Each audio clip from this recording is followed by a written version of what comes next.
Welcome to the Canadian SME Small Business Podcast. I'm your host SK, and today's episode promises to be a remarkable journey into the heart of entrepreneurship and social impact.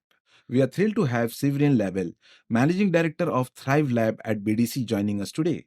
Sévrine, a visionary leader, has dedicated over 15 years to fostering a more inclusive and sustainable society. Through Thrive Lab's commitment of $100 million, she is championing innovative investment models to uplift women led businesses. In our discussion today, we will explore why women entrepreneurs are critical to the Canadian economy and how their businesses are reshaping our society and environment for the better. Sévrine will share her insights on the intersection of business and social impact, highlighting how responsible entrepreneurship not only creates economic value but also drives positive change in communities and contributes to environmental sustainability. Together, we will delve into the core of BDC Thrive Lab's mission and its goals. So let's dive in and uncover the transformative power of business in shaping a better world. Hello, Sévrine. Welcome to the Canadian SME Small Business Podcast. How are you doing today? I'm doing very good. Thank you for having me today with you. Thank you. It's fantastic to have you with us, and we are really, looking forward to diving into some insightful conversations about the challenges and successes of women in social impact business. Sévrine, let's dive right in. Women entrepreneurs, often face unique challenges while building social impact businesses.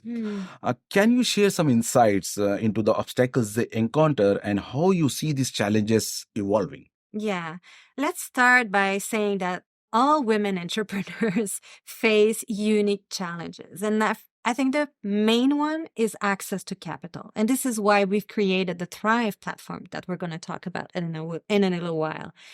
So access to capital is definitely the highest challenge faced by women. If you look at the Canadian market, for example, only 3% of all VC money is invested in women-founded businesses and 17% in women co-founded businesses. So it's still a very small, Portion of all the investment.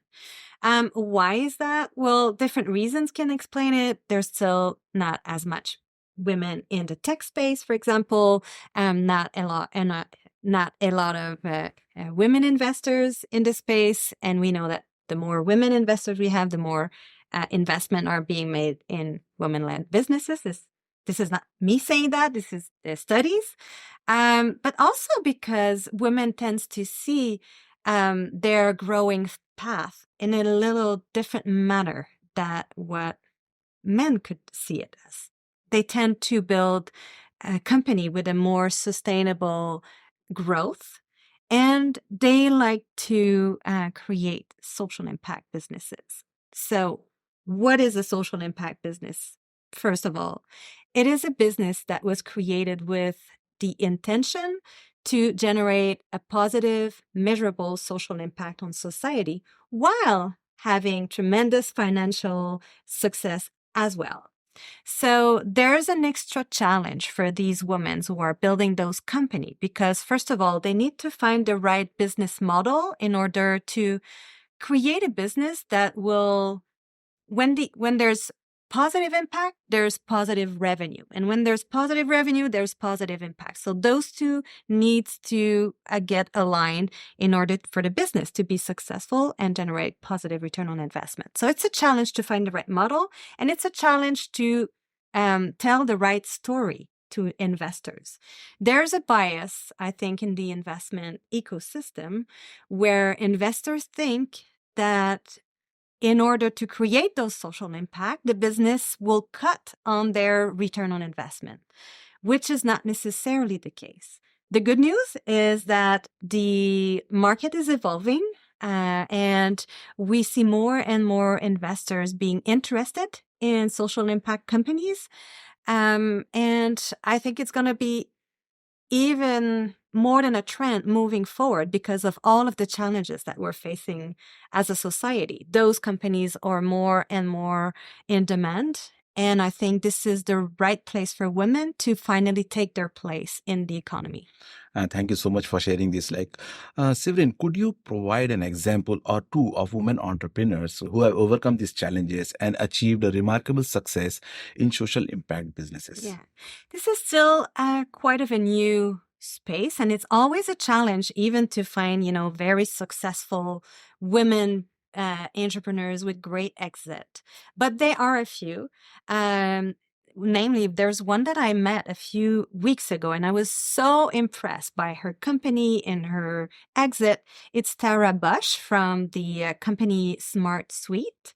So Tara Bush, who created her company while she was only 22 years old with the goal of changing the market and with the goal of reducing our consumption of sugar. You know how sugar is bad for Right. Yeah. health, but people like candy. So she created a solution where she created those candies with only little bags of candies with only 3 grams of sugar while making something delicious. And in order to reduce our own consumption of sugar. And she's had a tremendous success. She was one of the fastest growing CPG company in Canada and exited her company with $360 million in Canada. So this is a fabulous example that can also show you that it is possible to create a business that brings a solution to some of our most important social issues while providing and being financially successful. Right. Thank you, Severin, for those profound insights. It's clear that understanding and addressing these challenges is key to empowering women in the business world. Moving on, I would love to hear more about the Thrive platform at BDC. It seems to be making a significant impact in supporting women-led businesses. Tell us more about the Thrive platform at BDC, what its mission, and how does it provide support and resources to women-led businesses? Yeah. Thrive platform is actually one of or I would say, the biggest investment platform in the entire world dedicated to investing into women-led businesses. It was created with the aims of breaking barriers for women who have trouble accessing the capital they need in order for their company to grow. And the Thrive platform which was launched under the leadership of our CEO, Isabelle Hudon, who's herself a well-known woman leader who stand-ups for other women's. So the Thrive platform is $500 million divided into 3 components. The first one is a $100 million fund of fund. So we invest into funds that are led by women GPs because we know that, women investors tend to invest more into women-led businesses. There's also a $300 million venture capital fund. So it's the Thrive Venture Fund. It's a fund that invests directly into technology company led by women. So we're looking at, disruptive businesses that will have massive growth and, provide great return on investment. So they typically invest at the late seed, Series A, Series B type of companies. And then there's the third component, which is the Thrive Lab, which is the component that I personally lead, and that is, completing this platform. Yeah, thanks for that comprehensive overview. It's exciting to see such dedicated, support for women entrepreneurship through the Thrive platform. In November last year, the 100 million Thrive Lab was officially launched. Could you walk us through its purpose and how it operates, and what motivated the creation of this initiative? Yeah. So when the Thrive platform was launched, the lab was already announced with the goal to fill some of the gaps in the market and invest into companies led by women in a complementary manner that what the Thrive Venture Fund is doing and what are the other partners in the ecosystems doing. So when I arrived at BDC in March last March. One of the first things that I've done is during the International Women's yeah. Day, right? A few days after. Okay. Yeah. One of my first action was to go on the field and meet with entrepreneurs and meet with ecosystem partners to have a better understanding of how is it that the lab could be the most useful and impactful in the market. We had $100 million, we still have $100 million envelope to invest into women-led businesses, and we wanted that envelope to make a difference. Rapidly, we realized that there was a massive gap at the earliest stage of development of the business. So, pre-seed, seed companies looking for funding. And we realized also that women-led social impact businesses were lacking of support. And one thing interesting about social impact is that when you look at all of the social entrepreneurs out there in Canada, 58% of them identify themselves as women, while only 28% of all entrepreneurs are women. So there's clearly an overrepresentation of women in those types of businesses. And because of the society we're in, and when we see the future trend of where we're going, like the increasing awareness with regards to environmental impact, to social impact, and the willingness for investors to be more present to help support those businesses, we figured that we could have a great impact by supporting the creation of a new generation of women-led businesses, focusing on building double bottom line or triple bottom line businesses that we call. So this is how we created our thesis, building $100 million social impact investment vehicle that invests into pre-seed and seed women-led companies in collaboration with ecosystem partners. So this way we really leverage our partners on the ground, and we build something that will collectively bring an impact in our society. Yeah, and that's truly impressive. The Thrive Lab seems to be a significant step to, forward in fostering innovation and social impact. Thank you for sharing that with us and with our audience. Now, collaboration is often key to success. I understand that the Thrive Lab works closely with the partners. Can you explain the partner-based model and shed light on the role your partners play in achieving the lab's goal? Yeah. So, like I mentioned, one of the key concepts behind the lab was how is it that we can make sure that this $100 million benefit for the whole ecosystem and help create a stronger ecosystem? Because we could invest individually in different companies and make an impact this way. But we found that if we were doing so by helping our ecosystem partners getting stronger, getting more active into investing into women-led social impact businesses, we would probably have a longer term impact on the ecosystem and on women entrepreneurs themselves. So we've selected 25 partners across the country that are kind of acting as our team on the ground. So they are the one sourcing the deals. They are the one analyzing them, pre-qualifying them, making sure that they are, a promising company, that they are actively trying to create a social impact, bringing a solution to a social issue. And they are the one recommending to us in which one we should invest.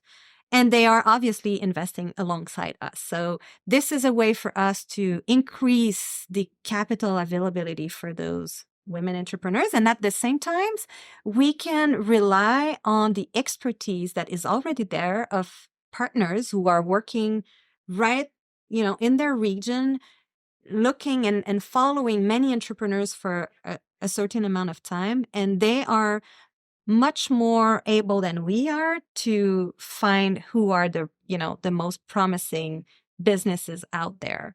So within those 25 partners, we have some in all of the regions of Canada. We have some that with different expertise. And this allow us to be much more efficient and to be able to drive the lab with only just a small team of us inside BDC. So another reason why we've decided to build that partnership model is that we really wanted to invest in as many companies as possible. So we're looking to build 100 company portfolio. So investing in 100 companies across the country in all the regions from Quebec to the Atlantic to Yukon and BC, and also really like being able to reach for women of colors, of Indigenous women, and making sure that we're building a very diverse portfolio and quite a big portfolio, I should say, for a fund like ours. And working with those partners allow us to build that big portfolio, knowing that we will be able to leverage their expertise and their capacity to support the entrepreneurs on their journey to success. So this is a super important reason why we are working with our partners on the ground as well. I believe, this is the best strategic decision BDC has taken to working with those partners who are already existing in the market. Yeah. Sévrine, can you share an example of a successful collaboration with one of your partners and the positive outcome it has generated for women-led businesses? Yeah. So one of the things that we've decided to do in order to, get the capital out there as fast as possible was to tell our partners, if you are organizing a pitch competition, like many of them are doing, and there's a prize at the end, if the company fits our criteria, we will match your investment. So that wasn't, an easy or low-hanging fruit for us to, start getting the capital working in the market while we were working on the other processes and tools in order to, diligence the companies that were nominated by our different partners. So we've already announced a few matching investments in those companies.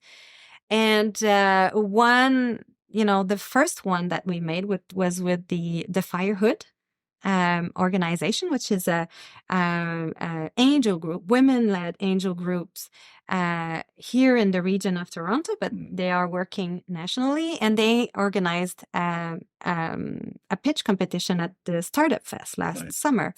And we, at the last minute, we decided to co-invest with them because the company they chose to invest in was a social impact business working in the field of health. And we went on stage. We announced that we would match their investment, and we also announced that we would match any other investors in the room willing to put money right there, right now. Oh.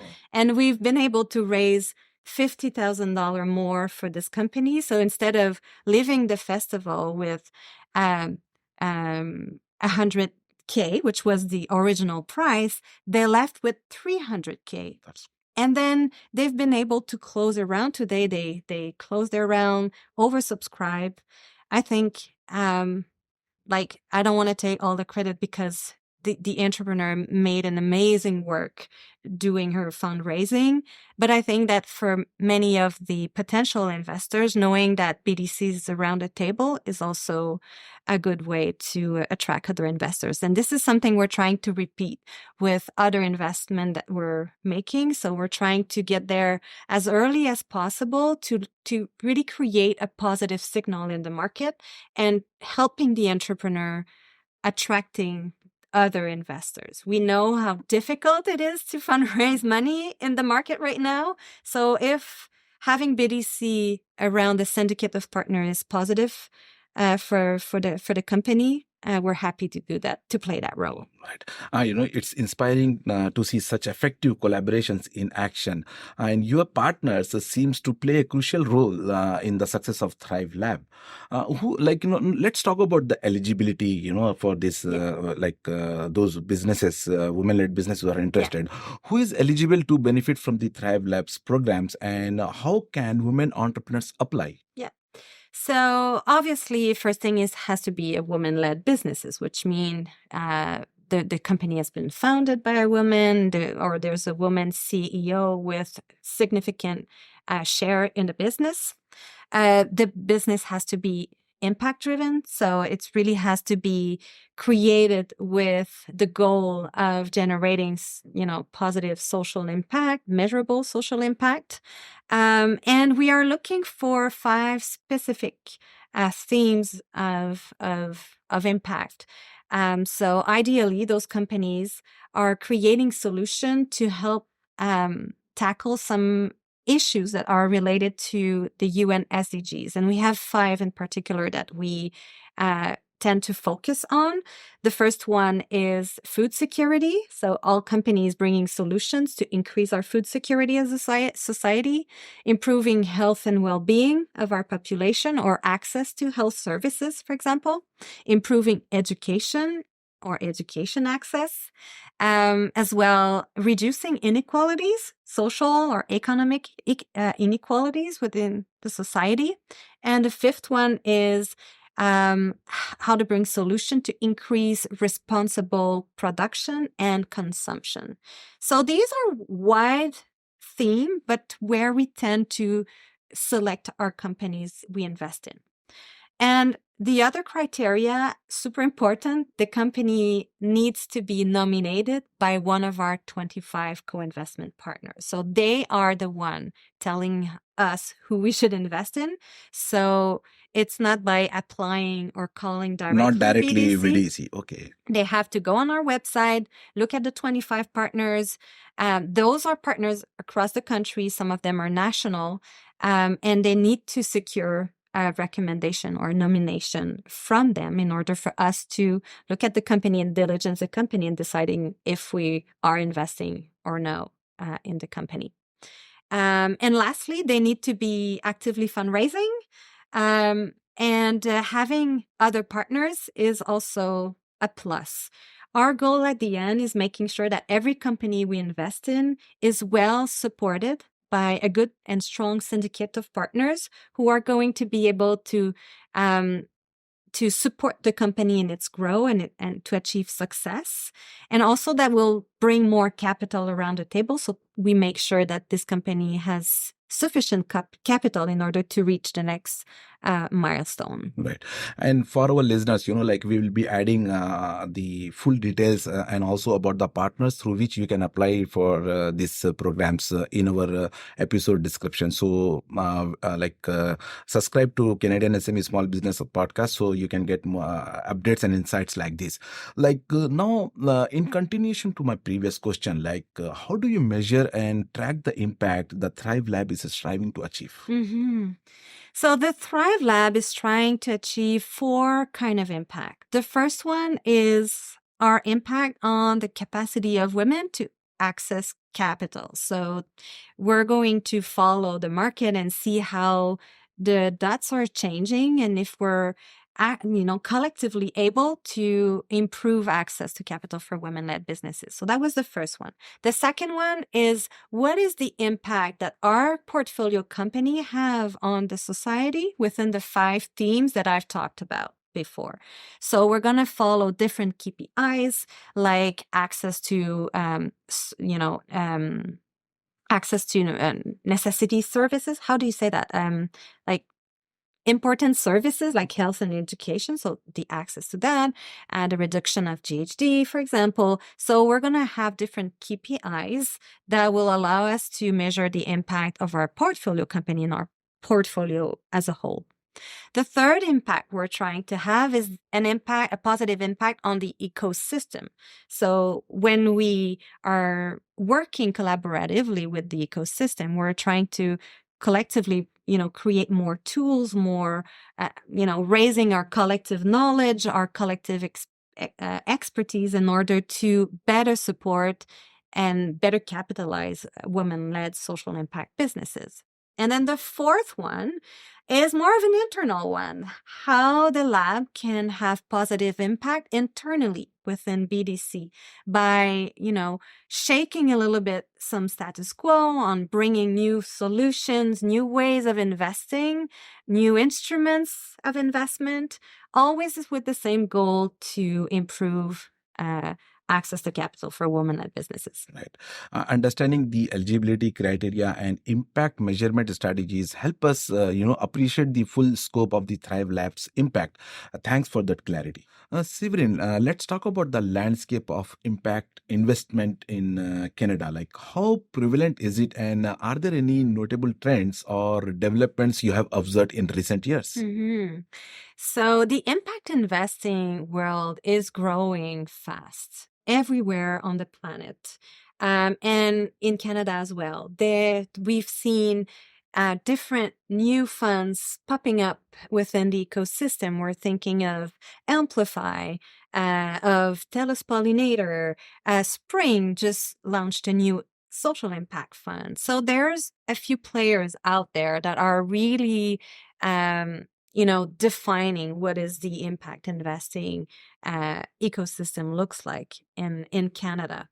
And one of the things that we're observing and my thinking is at some point, impact investing will just become regular investing. Why? Because big LPs are now asking for ESG report, for diversity and inclusion report, and impact investing is just, the next step. It's just like, not only should you analyze your risk, not only should you analyze how you're dealing with diversity and inclusion, you should also see your contribution on the market.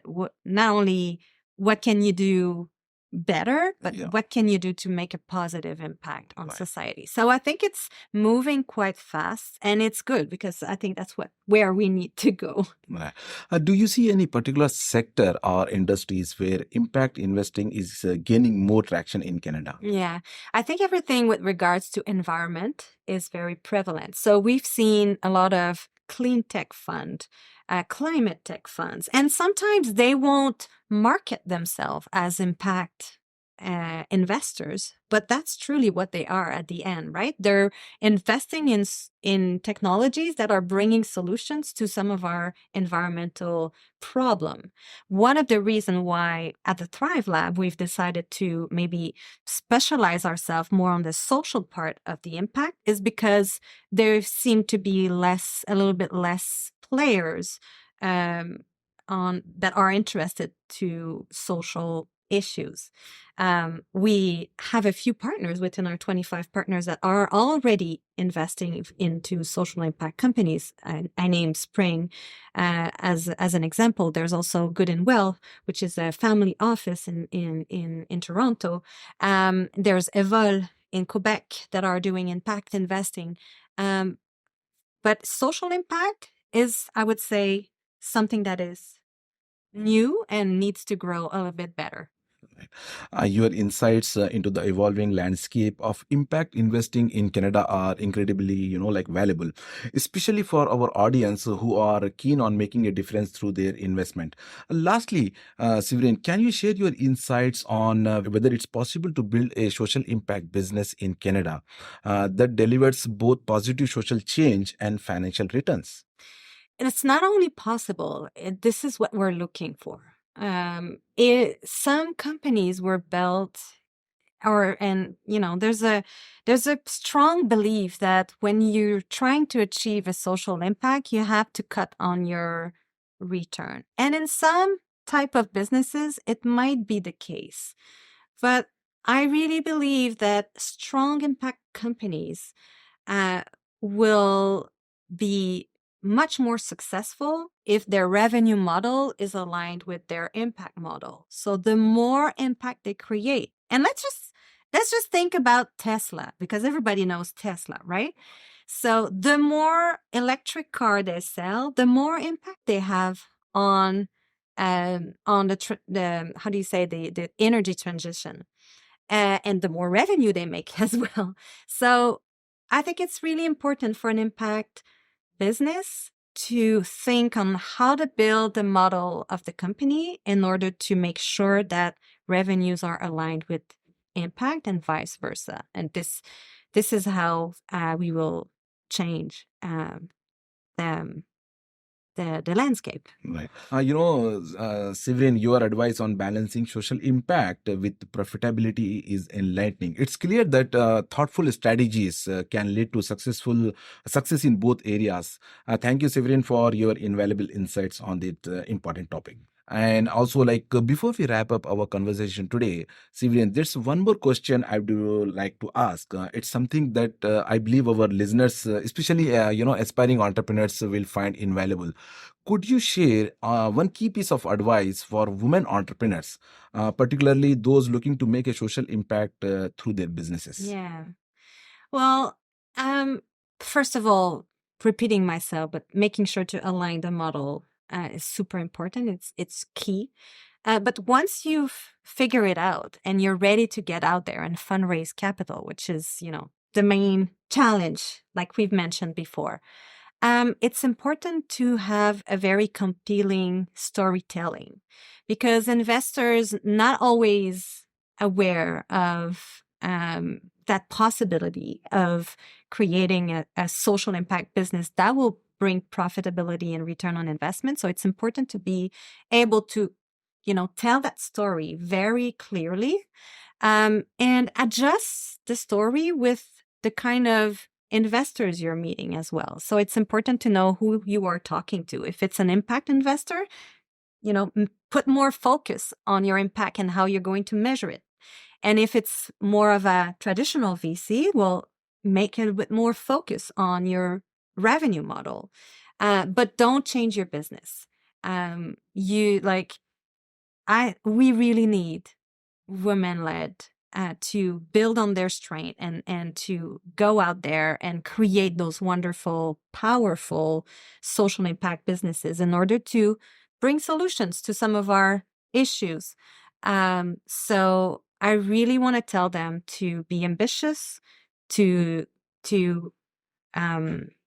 have trust in their capacity to do that, to be patient because fundraising takes time, and to surround themselves with the best people possible, good advisors, good team, and good investors as well. You need to find investors that will really value what you're trying to build and who are aligned with your goals and will support you along the way. Thank you, Sévrine, for that, powerful piece of advice. I'm sure our listeners will take these words to heart as they navigate their business journeys. It's been a pleasure having you on Canadian SME Small Business Podcast. Thank you for having me, and happy to answer any other questions you might have in the future.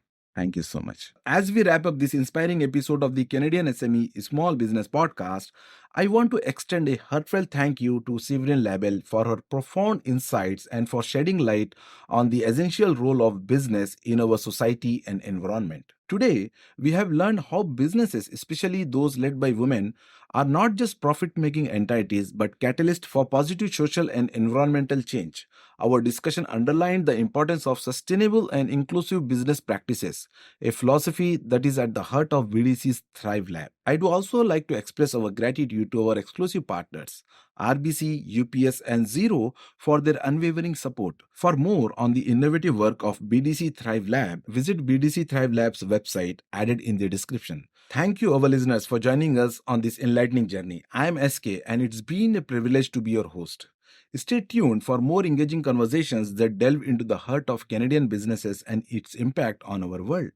Until next time, keep striving for impact and excellence.